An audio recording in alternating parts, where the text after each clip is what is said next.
प्रतिकांत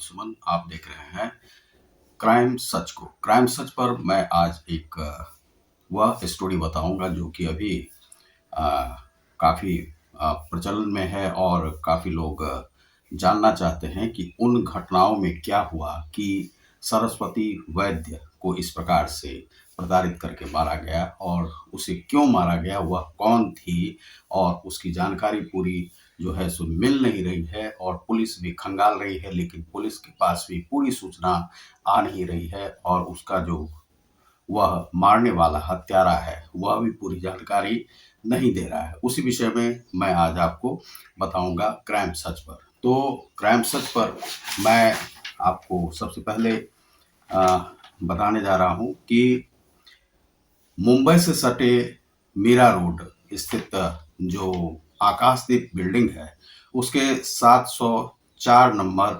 मकान में, अर्थात वह जो 7वीं मंजिल है, 7वीं मंजिल पर वह रहता था। वह जो व्यक्ति था वह किस प्रकार का था, वह लोग बताते हैं कि वह बड़ा ही शांत प्रवृत्ति का था। वह किसी से बातें नहीं करता था, चुपचाप रहता था, गुमसुम रहता था और उसकी जो पत्नी थी वह भी गुमसुम रहती थी। जब वह लौटती थी तो हेलमेट पहने हुए रहती थी और ज़्यादातर वह मुंह ढके रहती थी। लगभग वह 11:30 बजे के आसपास प्रतिदिन निकलते थे। वह कहाँ जाते थे, कहाँ से आते थे, लगभग 1 डेढ़ घंटा के लिए वे लोग बाहर रहते थे और आसपास के जो पड़ोसी थे, पड़ोसियों से उनकी जो है सो पटती नहीं थी। आप इसे यह नहीं कह सकते हैं कि पटती नहीं थी या बनती नहीं थी। उनके साथ उनके रिश्ते कैसे थे यह जानना आवश्यक है, क्योंकि वे रिश्ते किसी से बनाते नहीं थे। उन जो आकाशदीप बिल्डिंग के जो सेक्रेटरी हैं उन्होंने कहा है कि कई बार उन्हें पूजा पर बुलाया गया, लेकिन पूजा पर भी वे आते नहीं थे। कोई भी ओकेजन होता था, त्योहार होता था, उसमें उन्हें शामिल करने की बात की जाती थी, लेकिन वे आते नहीं थे, इस प्रकार के थे। तो इसी विषय में जो हम लोग जानना चाहते हैं वह एक मनोज सानी नाम का व्यक्ति था। मनोज सानी जो है वह 56 वर्षीय था और वह बिल्कुल ही शांत प्रवृत्ति का था। सामने वाले लोग उन्हें जानते थे इसी प्रकार से कि कोई व्यक्ति रह रहा है, लेकिन किसी से वह घुलता मिलता नहीं है। और उन्हीं के साथ सरस्वती वैद्य नाम की लड़की रहती थी और वह जो लड़की रह रही थी, एक दिन अचानक वहां पर इस प्रकार की घटना घटी कि वो लोग जो श्रीवास्तव परिवार हैं, श्रीवास्तव परिवार महसूस कर रहे थे कि कुछ दुर्गंध जैसी आ रही है। सामने के मकान से है या कहाँ से है वह पता नहीं कर पाते थे। तो सोमेश नाम का जो लड़का है वह ड्यूटी पे चला जाता था, लेकिन 2 दिनों से वह दोपहर में ही अपने आवास पर लौट आता था और अपनी मम्मी से कहता था, मम्मी कुछ महक सा रहा है कमरे में, कुछ देखी नहीं हो कहीं, वहां पर हो सकता है कि चूहा हो, कुछ भी हो। तो वह दुर्गंध को अपने आप ही ढूंढने का प्रयास किया। फिर वह गया, फिर आने के बाद वह जब अपने मकान में उस दिन दोपहर में ही लौट आया और उसने देखा कि इर्द गिर्द में काफी जो है सो यह महक सा रहा है, दुर्गंध जैसी आ रही है। तब उसने सोचा, मम्मी को कहा कि लोगों को चाहिए कि पुलिस को खबर देनी चाहिए, पता नहीं यह क्यों हो रहा है। फिर सामने वाले मकान में उसने नॉक किया। नॉक करने के बाद जो है किसी ने दरवाजा नहीं खोला, लेकिन पीछे से वह जो है सुन रहा था कि कोई फ्रेग्रेंस जैसा जो है फैलाया जा रहा है, सी की आवाज वह सुन रहा था। वह सोमेश श्रीवास्तव जो है वह फिर अपने कमरे में गया, मम्मी से बात किया, एक दो लोगों से और बातें किया। बातों करने के बाद वह जो है अपने वह जो मकान का जो सेक्रेटरी था, जिसमें वह बिल्डिंग था जिनके अंडर में, उनसे उन्होंने बात की। बात करने के बाद वह सेक्रेटरी सब आए और वहां पर पुलिस को खबर दी गई, लेकिन उस दिन कमरे में ताला लगा हुआ था, कोई था नहीं। तो पुलिस को कुछ संदेह हुआ, पुलिस ने ताला तोड़ दिया। ताला तोड़ने के बाद सोमेश भी अंदर गया। सोमेश और एक दो और महिलाएं थी जो कि साथ साथ गई। तो वहां पर जो बाहर का जो कमरा था, जो डाइनिंग ड्राइंग रूम था। ड्राइंग रूम बिल्कुल ही नीट क्लीन था, साफ-सुथरा था, वहाँ पर कोई कह नहीं सकता था कि इस प्रकार की कोई बात हो सकती है। लेकिन फिर उसके बाद जहाँ पर उन लोगों का बेडरूम था, उसमें भी वे गए, जाने के बाद वहाँ पर भी देखा साफ-सुथरा है। उसके बाद किचन में देखा कि कुछ लगा हुआ है छिटकिनी, छिटकिनी को खोला गया, अंदर गए तो 3-4 बाल्टियों में उन्होंने देखा कि खून जैसा कुछ द्रव्य जो है सो बाल्टियों में पड़ा हुआ है और कुकर आदि जो है बंद है। तो कुकर को खोला गया तो उसमें मांस के टुकड़े मिले। मिक्सी में भी मांस के लगा कि कुछ कीमा है। अब उसको बुलाने की बात की जाने लगी, लेकिन सोमेश को कहा गया कि अभी उसे फ़ोन मत करो, उसे अपने आप आने दो। तो उसके बाद वह दोपहर के समय, जिस समय में 1 डेढ़ घंटे में वह लौटता था, उस दिन वह लौटा। लौटने के बाद वह फिर वहाँ पर पुलिस को देख कर के वह वापस जाने की सोचने लगा। जैसे ही वह वापस जा रहा था, तो पुलिस ने उसे लिफ्ट से ही दबोच लिया और दबोच करके वहाँ लाया उस कमरे में और कहा कि ये सभी क्या है यहाँ पर? ये किसके मांस पड़े हुए हैं और ये दुर्गंध कैसी आती है? तो वहाँ पर जो महिलाएँ थी, पहले तो उसने बताया कि यह जानवर के मीट है और हमने अपने उपयोग के लिए लाया है, इसे खाने के लिए। लेकिन एक महिला की नज़र वहाँ पर पड़ती है कि वहाँ पर जो चोटी कटी हुई थी, चोटी से यह हुआ कि उसकी जो पत्नी थी या उसे जो भी अभी नाम नहीं दिया गया था, उसकी वह चोटी है। उन महिलाओं ने कहा और उन लोगों ने, क्योंकि वही उसके साथ रहती थी। अब यहाँ पर बड़ा ये संदेहास्पद स्थिति हो गई और पुलिस ने पूछना शुरू किया कि ये कुकर में किसके मीट है? यह उबाल क्यों रहे हो? यह क्या है? अब वह जवाब देने में अक्षम था, कुछ बता नहीं पा रहा था। तो फिर उसके बाद उसे अरेस्ट कर लिया गया। अरेस्ट करके जो पुलिस उससे पूछताछ कर रही है, तो पुलिस को पूरी जानकारी मिल नहीं रही है कि वह कौन है और उसके साथ वह महिला कौन रह रही थी और ये किसके मांस हैं, ये गोश्त किसके हैं। इस पर जो है सो बहुत संदेह अभी बना हुआ है। उसने पहले कहा कि वह एक अनाथ आश्रम में रहती थी। अनाथ आश्रम में 18 वर्ष के हो जाने के बाद उसे वह अपने साथ रखने लगा। 3 साल से लगभग इस आकाशदीप बिल्डिंग में वह रह रहा था। बोरवली में उसका एक अपना भी मकान है, उसी के नाम पर है और उसे उसने 15,000 रुपए के किराए पर लगा रखा है। एक यह भी पता चला है कि वह किसी दुकान पर काम करता था जहां पर उसे 5,000 रुपये दिए जाते थे। इस प्रकार से उसे 20,000 रुपये मिलते थे। लेकिन यहाँ का जो मकान है वहां पर 15-16 हजार का यह मकान है जहां पर वह किराए में लेकर के वह रह रहा था मीरा रोड पे और वह उसी लड़की के साथ वह रह रहा था। वह 32 वर्षीय लड़की थी। तो पुलिस जब इससे जानकारी लेने का प्रयास कर रहा है कि वह कौन थी, तो यह बता नहीं पा रहा है। कभी कहता है कि वह उसे अनाथ आश्रम से लाया था, कभी वह बता रहा है कि वह उसकी बहन थी, कभी वह बता रहा है कि वह उसकी बेटी थी। अब इस जाल में पुलिस भी उलझती जा रही है। पुलिस ने एक बोरवली के ही आसपास उसके चाचा चाची को भी ढूंढ निकाला है परिवार के। तो परिवार के जो ये चाचा चाची मिले हैं, उन्होंने कहा है कि हम लोग उससे संबंध नहीं रखते थे, क्योंकि जो व्यक्ति इस प्रकार का कर्म कर सकता है उसके साथ हमारा संबंध हो नहीं सकता, हमारे परिवार का वह लोग हो ही नहीं सकता है। इस प्रकार से अब यहाँ पर पुलिस के पास समस्या यह है कि यह किस प्रकार का किलर है, इसने ऐसा क्या किया है और यह पूरी जानकारी दे नहीं रहा है। कुछ लोग कहते हैं कि तंत्र मंत्र के कारण से ऐसा कर रहा होगा, कुछ लोग कहते हैं कि यह जो व्यक्ति है यह इस प्रकार से जो काम कर रहा होगा, इसका अर्थ है कि यह नरभक्षी होगा। अब इसमें भी जो काफी पेंच लगे हुए हैं कि नरभक्षी है तो यह कैसे है।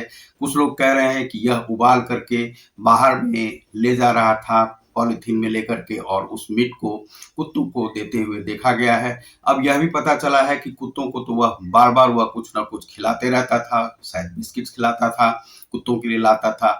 तो अब यहाँ पर समस्या यह है कि आखिरकार यह है कौन, इसने ऐसा क्यों किया है, क्या यह नरभक्षी है या तांत्रिक है या किस विधि से यह कर रहा था। अब जब इससे पूछताछ की गई है तो इसने कहा कि वह पहले ही विष पी ली थी और विष पीने के बाद उसके मुंह से झाग जा रहा था जब हमने देखा और वह मर चुकी थी। मरने के बाद हम डर गए थे। डरने के कारण से हमने ऐसा किया कि उसके लाश को ठिकाने लगाने के लिए ऐसा किया। लेकिन इसमें भी पेंच है। क्या वास्तव में उसने ऐसा किया? तो पता चलता है कि उसने ऐसा नहीं किया है। अब जब और कुछ खंगाले जा रहे हैं तो कुछ लोग बोल रहे थे कि वो उसमें झगड़ा भी नहीं होता था।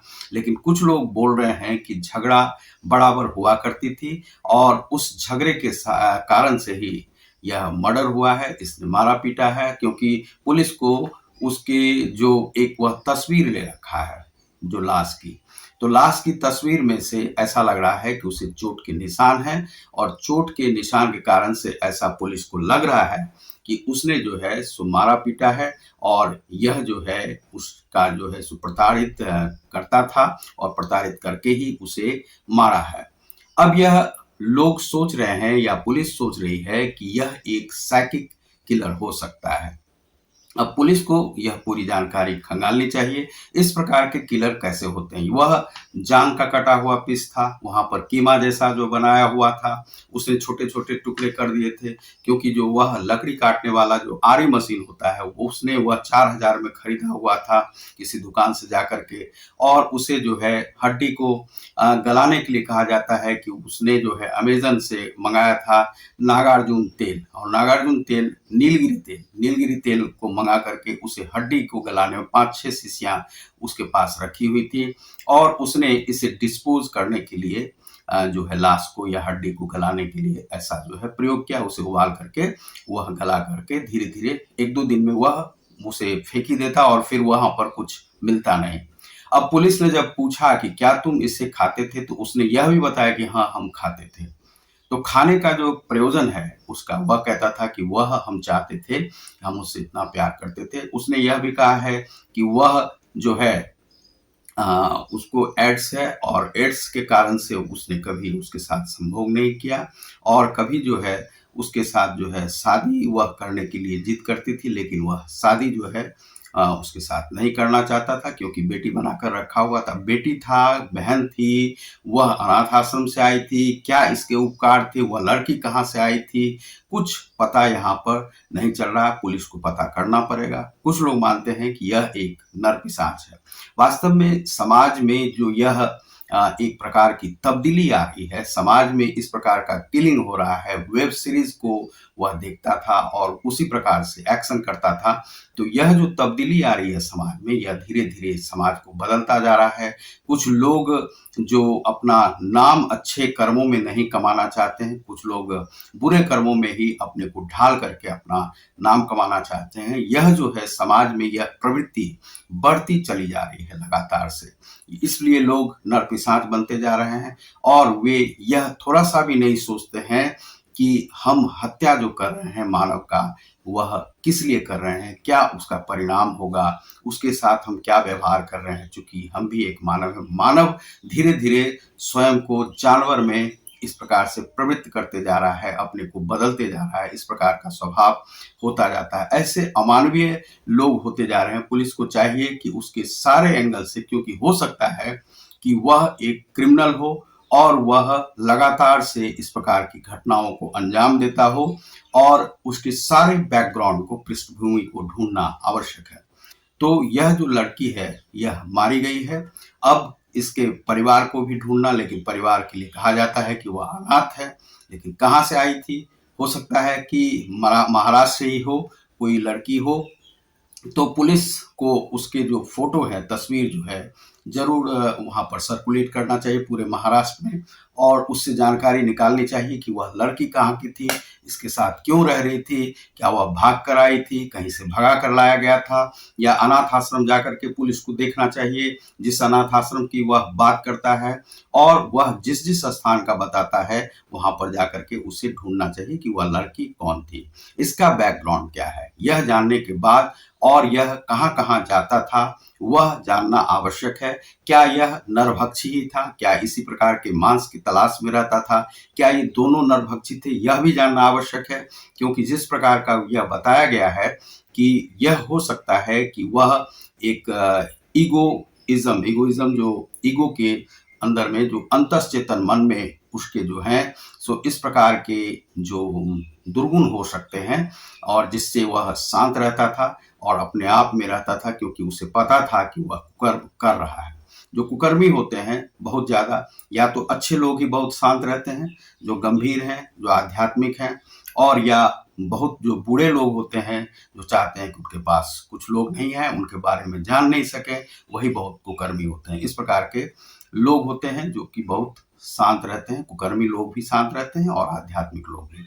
इस प्रकार से 2 प्रकार के लोग होते हैं। तो यह जो है पुलिस को जानकारी तलाशनी चाहिए और इस प्रकार से जानकारी लेकर के इस केस को लेकर के आगे बढ़ना चाहिए।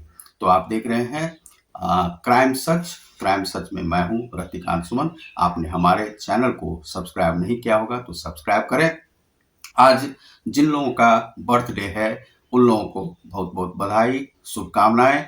और हमारा उद्देश्य यह नहीं है कि हम किसी के मन को ठेस पहुंचाएं।